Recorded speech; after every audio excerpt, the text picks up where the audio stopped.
అందరికీ హ్యాపీ శ్రీరామనవమి.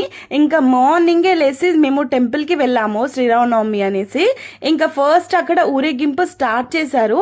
రాముడు, లక్ష్మణుడు అండ్ హనుమాన్ని తీసుకొచ్చి ఊరేగింపు చేశారు. ఇంకా అక్కడి నుంచి మళ్ళీ టెంపుల్ దగ్గరికి వెళ్తున్నాము.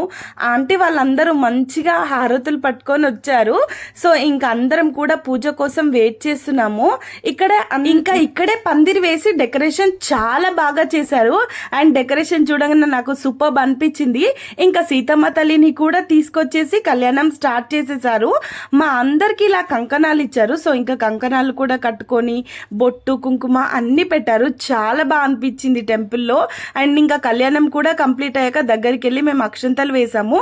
సో నేను షార్ట్ వీడియోలో మొత్తం ఎక్స్ప్లెయిన్ చేయలేను కాబట్టి రేపు 2 o'clock లాంగ్ వీడియో పెడతాను. డెఫినెట్ గా మొత్తం వాచ్ చేసేసేయండి. అండ్ దాంట్లో నైట్ జరిగిన భరత్ కూడా ఉంటుంది. సో మొత్తం వాచ్ చేసేసేయండి. రేపు 2 o'clock long video. Thank you for watching friends.